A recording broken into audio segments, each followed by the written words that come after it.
Assalamualaikum warahmatullahi wabarakatuh. Perkenalkan, nama saya Dela Ardila, NIM 20303115.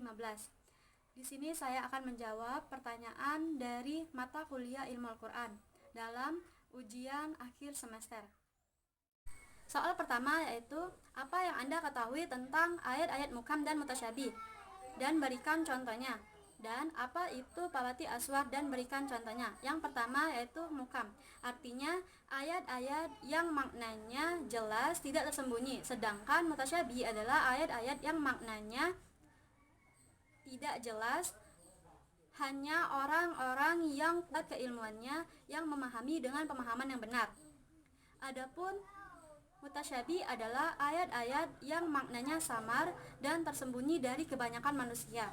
Tidak ada yang mengetahuinya kecuali orang-orang yang kokoh keilmuannya. Contoh ayat muhkam dan mutasyabih yaitu au lamastuman nisa, yang berarti menyentuh atau kamu akan perempuan. Contoh yang kedua yaitu rapat illa nisaikum, yang berarti bercakap-cakap atau main-main. Dan yang ketiga yaitu libasun, yang berarti pakaian. Pawati aswar adalah pembukaan atau permulaan dalam surah-surah Al-Quran karena posisinya yang mengawali perjalanan teks-teks pada suatu surah Al-Quran. Contohnya yaitu Yasin. Pertanyaan yang kedua yaitu, berikan 3 contoh qiraat yang berbeda dalam membaca surah Al-Fatihah. Yang pertama yaitu Maliki Yaumiddin, yang kedua dipanjangkan yaitu Maliki Yaumiddin, yang ketiga yaitu Malika Yaumaddin. Pertanyaan yang ketiga yaitu, apa yang Anda ketahui tentang mukjizat yang dihubungkan dengan Al-Quran, dan apa mukjizat dari Al-Quran yang ditinjau dari berbagai aspek. Mukjizat adalah perkara di luar kebiasaan yang dilakukan oleh Allah melalui para nabi dan rasulnya untuk membuktikan kebenaran kenabian dan keabsahan risalahnya. Aspek-aspek kemukjizatan Al-Quran dapat diklasifikasikan dalam 3 hal.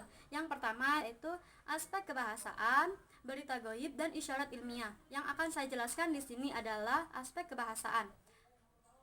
Gaya bahasa yang digunakan oleh Al-Quran sangat berbeda dengan gaya bahasa orang-orang Arab. Gaya bahasa Al-Quran membuat orang-orang Arab pada saat itu kagum dan terpesona. Walaupun bahasa Al-Quran menggunakan bahasa Arab sebagai bahasa pengantarnya, kalimat demi kalimat mengandung unsur sastra yang sangat baik namun tetap mudah dipahami. Hal tersebut karena keistimewaan gaya bahasa yang digunakan oleh Al-Quran. Pertanyaan yang keempat atau yang terakhir adalah, jelaskan pengertian dari tafsir, takwil, terjemah, dan apa itu syarat dan adab seorang mufasir. Yang pertama yaitu tafsir. Tafsir menurut Al-Kilabi adalah menjelaskan Al-Quran, menerangkan maknanya, dan menjelaskan apa yang dikehendaki dengan nasnya atau dengan isyarat atau tujuannya. Takwil adalah mengalihkan suatu lafaz dari makna yang rajin pada makna yang marju karena ada indikasi untuk itu. Terjemah adalah memindahkan bahasa Al-Quran ke bahasa yang lain, bukan bahasa Arab, dan mencetak terjemah ke beberapa naskah agar mudah dimengerti oleh orang lain sehingga dapat mudah dipahami kitab Allah SWT dengan melakukan penerjemahan Al-Quran.